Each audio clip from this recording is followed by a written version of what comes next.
Sebelum menonton tayangan ini, jangan lupa untuk like, lalu subscribe, nyalakan loncengnya, dan share ke teman-teman kalian.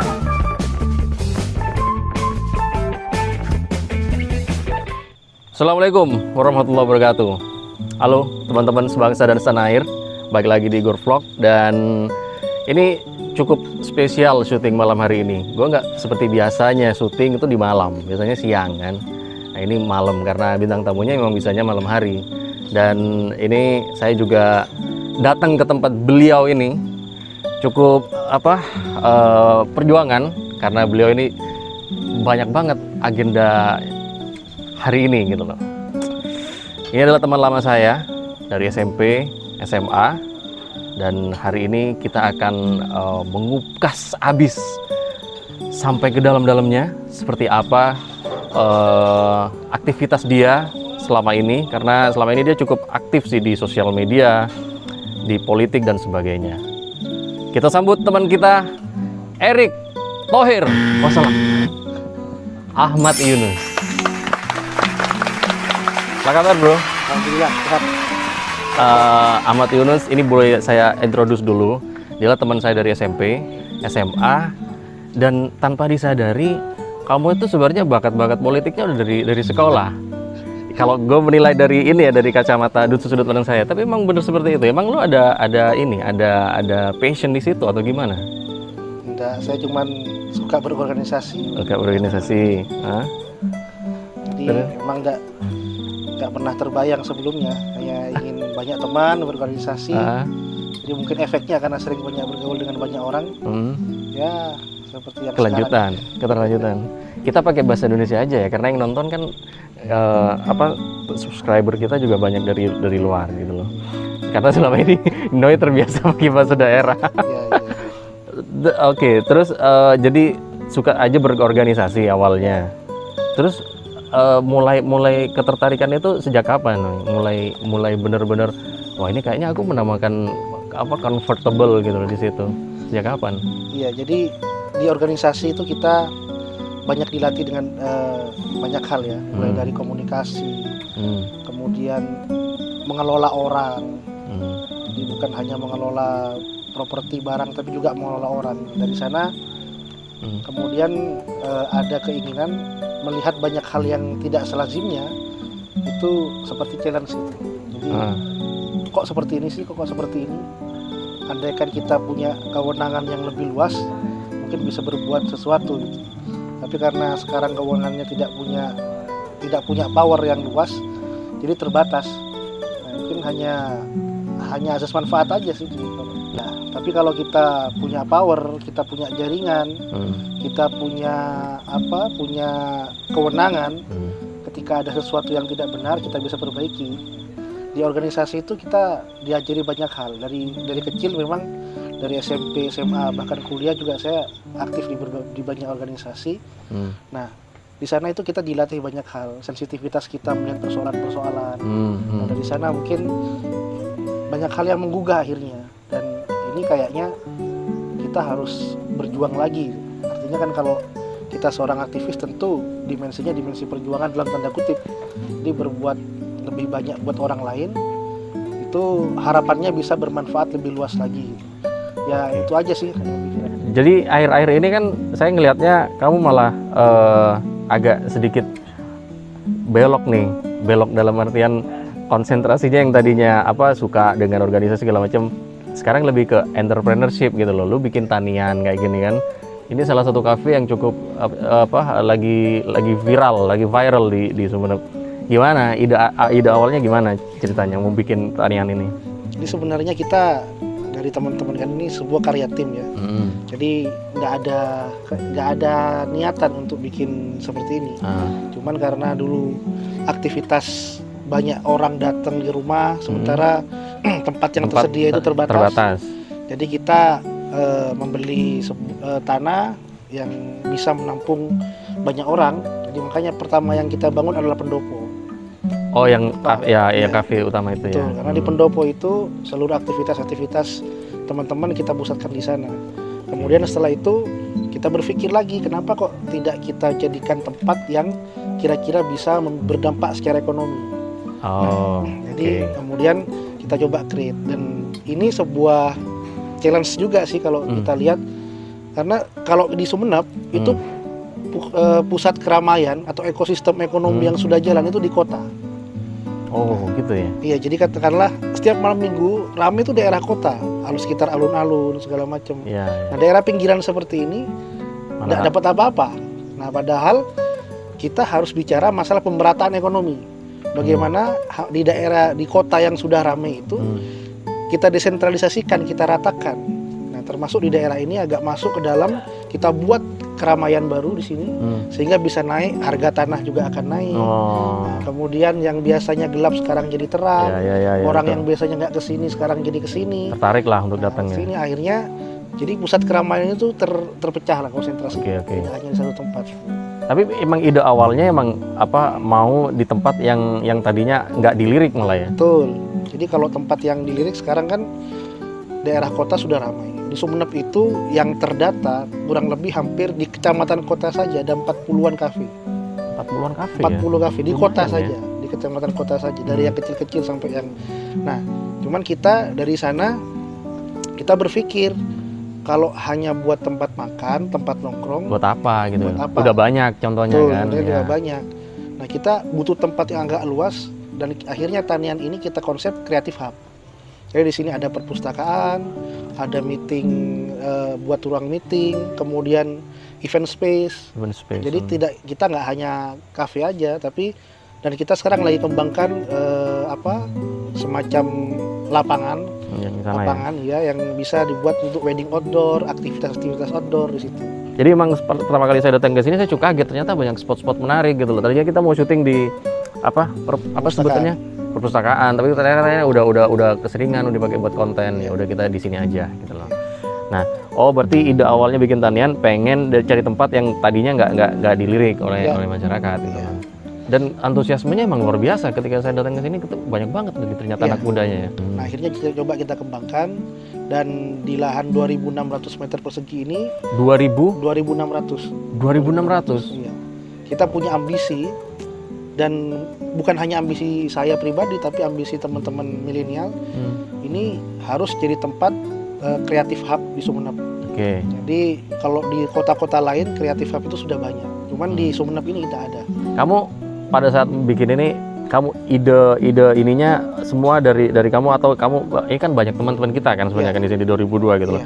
Ada yang nyumbang ide nggak? Ini kamu harus gini atau kamu semua kamu curahkan di situ? Ya pasti. Jadi memang ini dari awal sudah kerja tim. Bukan hanya saya kebagian tugas untuk coba cari uangnya dari mana. Ada tim yang desainnya seperti apa. Ada tim yang kontennya apa. Ada lagi yang ininya. Jadi ini kerja tim, dan ini hasilnya.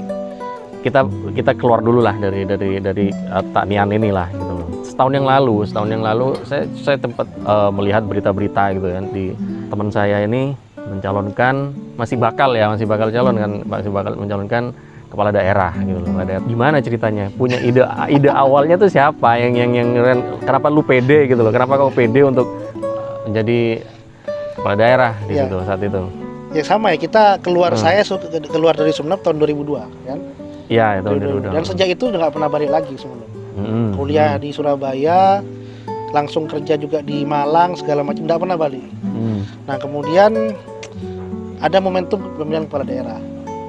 Saya tinggal di Malang, selama ini tinggal di Malang, dan banyak aktivitas di Jawa. Cuman suatu hari berita-berita tentang Sumeneb itu semakin hari saya lihat semakin menyedihkan. Sumeneb ditetapkan sebagai hasil BPS ini sebagai kabupaten termiskin kedua di Jawa Timur. Nomor 2 kota miskin se-Jawa Timur. Iya, nomor bawah Sampang, yang kedua baru Sumeneb. Dari 4 kabupaten, 5 besarnya ini Madura semua yang termiskin. Tertinggal, termiskin. Padahal kita tahu bersama Sumeneb itu paling luas wilayah lautan dan daratannya. Iya, benar. Nah, cuman kenapa tidak bisa menghadirkan kesejahteraan buat masyarakat? Nah, dari situ kemudian coba sih saya pulang, dalam tanda kutip pulang ke Sumeneb, coba perkenalan dulu. Yang pertama memang introduce lah ya. Momentum pilkada itu ada momentum saya teman-teman itu hanya pilih satu tempat aja di toko tingkat. Iya, saya juga dengarnya lihat di toko tingkat, Iya. fotomu besar banget saya Besar. dari situ. Nah, terus, Sejak 2002 meninggalkan Sumeneb, tidak ada yang kenal satupun. ah, Ya sudah kita pasang coba cek ombak lah, cek ombak, ya. cek ombak, pasang toko tingkat. Akhirnya hasilnya gimana? Nah ternyata masyarakat itu berharap pada orang-orang baru, Oh iya. berharap pada orang-orang baru, sehingga kalau kita lihat harus memperkenalkan sosok lah kepada ini. Karena saya punya gagasan, saya punya konsep bagaimana membesarkan Sumeneb ini, bagaimana menyelesaikan persoalan-persoalan ekonomi sosial di Sumeneb. Ada konsep, dan konsep itu harus direalisasikan. Realitanya hari ini ya harus jadi kepala daerah. Ya balik lagi ke sebutan tadi ya, lebih berarti segenggam kekuasaan ya, Iya, daripada kesekeranjang kebenaran. betul. Jadi kalau kebenaran saja ini realitas ya. Nah, Kalau kita bicara benar itu relatif. relatif. Betul. Orang lain melihat kita melihat kita benar, tapi orang lain belum tentu Betul. melihat benar itu. Tetapi yang jelas kalau kekuasaan dalam tanda kutip, kalau kita punya kewenangan, kita punya kekuasaan, kita bisa berbuat sesuatu. Itu pasti. Berarti judul lagu John Lennon zaman masih ingat nggak, Dan? Music Change the World itu palsu sebenarnya ya. Karena nggak mungkin John Lennon Hah?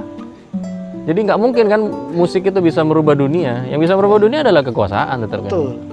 John Lennon. Jadi hari ini kita lihat perang Ukraina sama Rusia.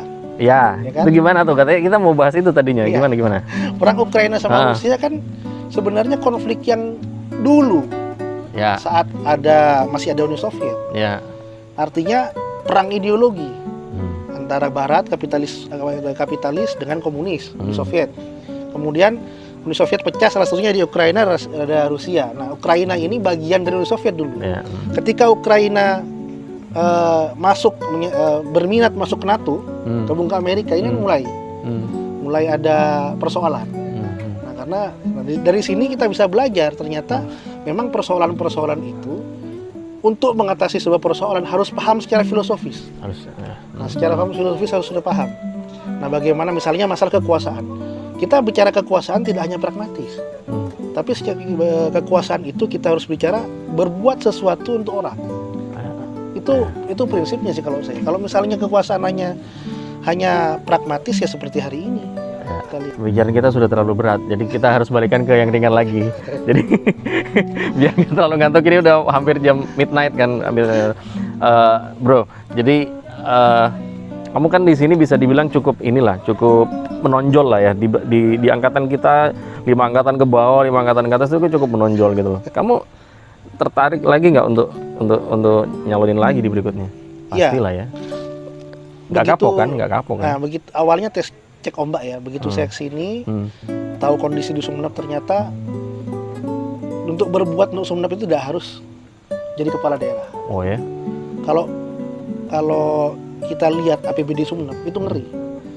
APBD Sumeneb itu uang belanja pemerintah Sumeneb itu 2,5 triliun setahun. Wow. Dan dari PAD uangnya sendiri hanya 400 miliar. Jadi 2,1 itu dari orang-orang lain. Oh, ya. Jadi artinya kalau Sumeneb ini perusahaan sudah bangkrut. Karena besar pasak daripada tiang. Ya. Dan kita kalau kita hanya di pemerintahan, fokus di pemerintahan misalnya, ya itulah bayangannya, tantangannya berat sekali. 2,1 triliun ini dari luar. Berarti kita hanya punya 400 miliar. Gimana bisa berbuat? Nah, dan begitu saya masuk, banyak teman-teman yang bergabung di sini, kemudian persoalan ternyata di dalam semakin kompleks. Nah, dari situ menjadi nggak penting pilkada. Jadi kepala daerah jadi nggak penting, karena kita bisa berbuat, tidak harus jadi kepala daerah. Nah, kayak hari ini kita bisa menunjukkan bagaimana konsep desentralisasi yang dari awal kita ingin adakan perubahan di skala-skala kecil, kita coba terapkan di tempat ini. Jadi perputaran uang selama 3 bulan, ini tempat kan 3-4 bulan lah buka, itu sudah ratusan juta perputaran uangnya. Dan masyarakat sini kita bekerjakan masyarakat sekitar sini. Nah, itu dia yang kita mau bahas. Ini menarik nih sebenarnya. Jadi kamu memberdayakan masyarakat sekitar ya. Ya. Terus untuk apa bahasa kasarnya, untuk kulaannya pun juga diambil dari pasar terdekat, katanya, pasar Bangkal. Pasar Bangkal. Jadi ya memang di sini sebisa mungkin kita belanja juga ke tetangga-tetangga sini. Ibu-ibu yang nggak bisa karena kita buka jam 1. Jadi yang pagi yang prepare itu ibu-ibu sini, emak-emak dari sini. Berarti tetangga sini. Betul, yang masak nasi pagi hari, dia nyiapin segala macam. Kemudian begitu ibu-ibu sudah selesai yang masak, nah siangnya ini yang muda-muda. Oh, yang milenial yang muda-muda Ya, di sini segala macam. Nah, kita pekerjakan orang-orang sini juga. Nah, itu. Minum dulu guys. Ya, nah ini Ini juga, ini menarik nih. Ini gimana ceritanya? Kamu bikin brand minuman ya. Tanian Kreatif Hub air mineral, gimana ceritanya? Iya. Jadi di Sumeneb ini termasuk bukan hanya di Sumeneb ya. Rata-rata kita beda dengan zaman kita dulu. Kalau kita dulu waktu kita sekolah mungkin air itu kita ngerebus kan. Ya. Mungkin disaring pakai kain kan. Sekarang sudah tergantung pada air minum dalam kemasan. Ya. Nah, artinya apa? Kebutuhan dasar kita atas air itu bergantung pada pasar. Nah, karena pengolahan air minum ini pemerintah nggak pegang, jadi swasta. Ada merek-merek yang ada di pasaran lah. Nah, kemudian kita tertarik, kenapa kok kita tidak coba kembangkan merek sendiri? Nah, itu dia. Terus akhirnya? Nah, akhirnya kita coba bersama teman-teman kita bikin merek sendiri, kita merek Tanian. Tapi kita punya lisensi segala macam, itu sudah BP POM ada. BPOM-nya ada ya? BPOM-nya ada, segala macam sudah. Nah, jadi kita rebranding, kita bikin merek sendiri Tanian. Nah, gitu. Keren. Jadi Tanian itu nggak cuma sekedar ini ya, brand cafe, food and beverage aja. Jadi sudah ada air mineralnya juga ada.